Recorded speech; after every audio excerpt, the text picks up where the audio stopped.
Continues next on AM 560, The Answer. Now, from the Signature Bank Studios. If you're looking for the latest news, insight into what it means, and the sharpest opinion, there's only one station in Chicago where you can turn, and it's this one. We're AM 560, The Answer. Top of the morning, Dan and Amy. Remember when former Director of National Intelligence, Jim Clap on, Clap off, Jim Clapper, when he lied to the American people about the NSA's metadata collection program, that essentially it was Dragnet surveillance and there were millions of bytes of data, well, more than that, metadata. Regardless, the data that was being collected by NSA was sort of Dragnet surveillance. It included information on people that were American citizens, and it was supposed to be a foreign surveillance program. So that's number one problem. And then even to the extent that you would say, well, if they're American citizens who were collaborating, well, they were American citizens who were innocent of any wrongdoing. And so we have constitutional protections against such warrantless surveillance. Well, apparently we have something like this in Illinois, too, that needs a bit of a look-see. From the Liberty Justice Center, which, in the interest of full disclosure, I'm a co-founder of. In 2019, the state of Illinois enacted legislation funding the installation of hundreds of highway cameras, known as automated license plate readers, across Chicago's expressways. These automated license plate readers capture an image of every vehicle that drives past and compares each vehicle's license plate and other identifying features to a national database used by law enforcement agencies across the country. The images, as well as their date, time, and GPS coordinates, are collected and stored for future use. So it can compare, I'm sure you've seen this in movies, right? You can compare, get all the surveillance cameras talking to one another, and you can zero in on the vehicle that you're looking for, and the time and place and location and date that it was, wherever it was. Well, that's a nice tool for law enforcement, but it's not one that should be completely unencumbered for the same reasons that the National Security Agency should not be unencumbered from our constitutional rights. So the Liberty Justice Center is suing the Illinois State Police on behalf of multiple Cook County residents who argue that this surveillance oversteps police authority. It's a tool, but it's a tool that has to be restrained by individuals or individual constitutional rights. And to make that argument about why this is violative of said rights, we're pleased to be joined by Reilly Stevens, who is an attorney at the Liberty Justice Center. Reilly, thanks for joining us. Appreciate it. Happy to be here. So what's the problem with this? Because, of course, you want to give law enforcement the tools that it needs and the updated technology that's available to keep people safe, but there's always the balance between safety and freedom, and you're suggesting that this program has created an imbalance. Yeah, no, well, I think you just described the situation well, and I think you're right to say this kind of balance between privacy and security or safety, these trade-offs are something that reasonable people can disagree about. We think in this case, Illinois State Police has gone over the line because essentially what they're doing is they are hoovering up everywhere you drive, right? Any one of your listeners who are driving to work in Cook County this morning, you're on the cameras. In fact, as I was waiting to come on, you guys had the traffic report, and I couldn't help but chuckle because all of the expressways named in the traffic report are the ones we point out in the complaint are covered in these cameras, actually. And so I think we think that oversteps the bounds to track everyone everywhere they drive, and only later decide who you think you might suspect of something, right? To track every citizen, regardless of suspicion, we think creates the kind of dragnet surveillance state that we don't want to live in, right? And I think, yes, these things have a legitimate use in some scope, perhaps, or at least more legitimate uses or less troubling uses, right? If you're trying to find the fleeing shooter in the moment, or you're trying to find the kidnapped kid in the moment. That's a little bit different than tracking every innocent citizen just in case one day you decide you don't like them. Well, Well, right. okay. Is that the big rub? Is that you're inventorying all this data? So, and anybody who has access to this data can have access to essentially people's public movements, and that's, and that's an unconstitutional privacy violation. I mean, that's really what we say in our lawsuit. We think it's an unconstitutional privacy violation. We think that this stuff is the aggregate of all these movements can be really troubling. I mean, you mentioned earlier as you were coming in some of this, the NSA sort of things, and that's the same situation where any given data point might not tell people very much, but once you aggregate together that they drove in the direction of the medical clinic and drove home from the medical clinic, and you also have their cell phone that they called the medical clinic or got a call from there, all of a sudden you're adding up exactly what private medical information this person has, right? And Illinois, in its wisdom, realizes this in one context, which is they realize that they've now passed a special carve-out where the one thing they can't use data for, actually the two things, are abortion and illegal immigration, are the two things that they specifically will not cooperate with red states right.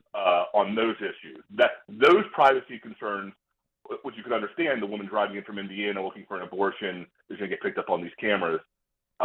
And that privacy concern they care about, Right. but none of the others they care about. Abortion. So they care about the privacy concern for an illegal immigrant, but not for an American citizen. Well, but it's not just an illegal immigrant or American citizen. It's anyone, illegal, legal, resident, non-resident. Anyone who drives a car is getting picked up here, right? No, I understand that, but I'm saying in terms of then this highlights one of the many problems with this, as then it becomes political, and then we say, well, as you said, carve out. So we're going to we're a sanctuary state, we're a sanctuary city. We're not going to cooperate with ICE, so we're not going to turn over this data to you because we're concerned about the privacy rights of non-citizens. But when it comes to citizens, well, we don't care about their constitutional rights. No, exactly. I mean, I think as in the First Amendment realm, right? You don't really need First Amendment protections for popular ideas, right? But it's the things that people decide they don't like about you that then you all of a sudden they're going to use that against you. And the same thing here. When you're tracking all this personal data, it's perfectly fine when you have nothing to hide, you say, but then someone decides they don't like you, and all of a sudden they start digging in, and all of a sudden all sorts of personal things that no one would ever think to spread about you or to try and investigate about you all of a sudden become targets of interest, and now they have the database of everywhere you've been just to double check once they realize that you should be suspected of something. Well, I do recall Janulius and Governor Pritzker having a press conference saying women who drive in from Iowa to Indiana, these cameras are not going to be used to, to make sure that you get punished for driving to Illinois to get an abortion. Correct. Yeah, that was the same bill that they passed Right. just a few months ago. Okay. It was abortion and it was immigration enforcement. Okay, so let me tell you. So a year ago, we had a car stolen from our family, and they used this system. And police called me back and said, no one in Cook County or Illinois has seen this plate. So they used that system, plugged in the plate number, and said, and eventually we found it dumped in Chicago. It never left Chicago. But how can it be used in a sinister manner? Are there any actual cases of that? I mean, the ways in which I think it, like we said, it's all a matter of, how much do you trust the Illinois State Police, I suppose, and obviously in many cases when they're investigating actual crimes, we might not mind the particular crime, the use of the particular crime we're investigating, right? But, we think that the fact that you as an innocent citizen are being tracked constantly, whether they like you or not, right? And all of us now are subject to basically constant surveillance and this constant panopticon. That's where it starts getting creepy, and the fact that we don't really have any oversight on Illinois State Police and how they use it, right? They don't have to go to a judge. They don't have to get a warrant. They don't have any kind of, committee or review board, right? What they have is they have a rule that says you can only look at this data for a legitimate law enforcement purpose. And what is a legitimate law enforcement purpose? Well, they decide what it is. Yeah, that's right. That's true. And That's they're not, the rub. and, Got it now. I mean, right, and they're not. And look, they're not supposed to use it. The state trooper's not supposed to go in and look up his ex-girlfriend and see where she's going. But he could.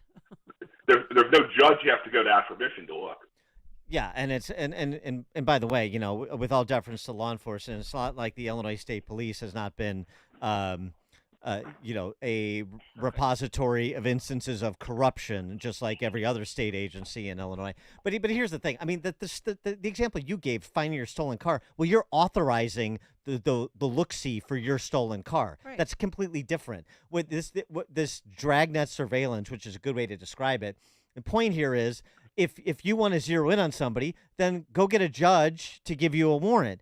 And if you don't, you shouldn't be able to maintain this data. You can have the infrastructure to surveil it, but you can't. You have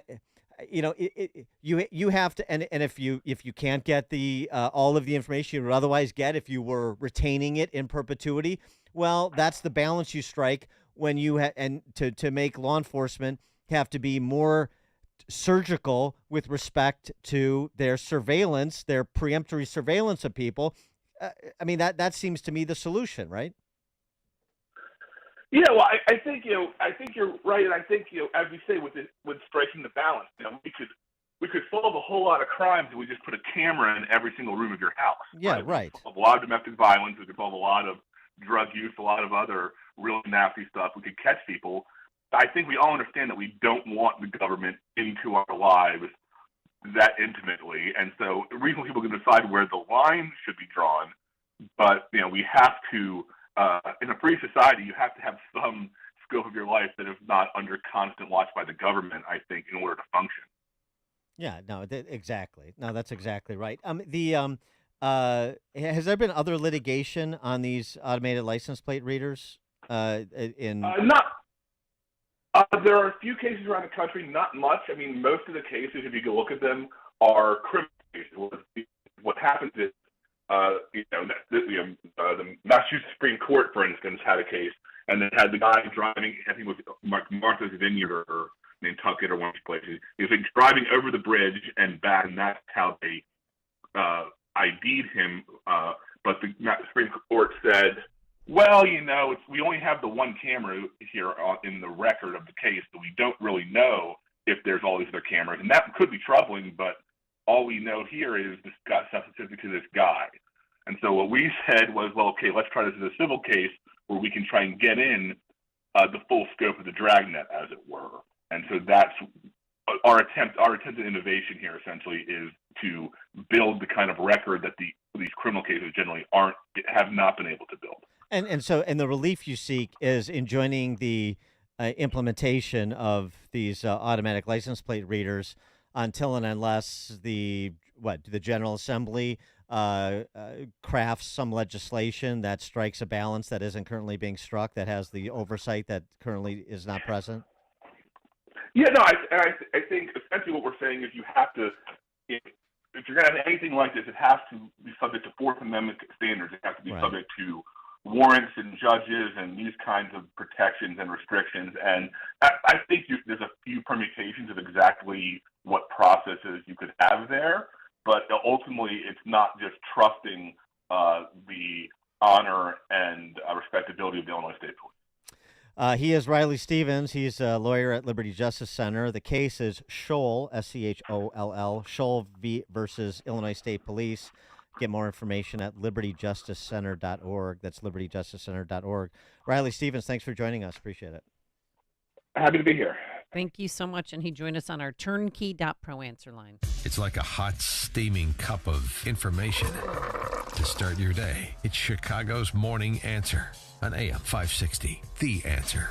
Hi, this is Randy Donnelly from Donnelly Auctions in Union, Illinois, with my current want list for upcoming auctions. Guns and military items are always at the top of my list, but I have buyers for vintage automobiles and motorcycles, old gas pumps and automotive signs. Do you have pinball machines and coin-operated games like slot machines, jukeboxes? How about Coke machines and soda machines? All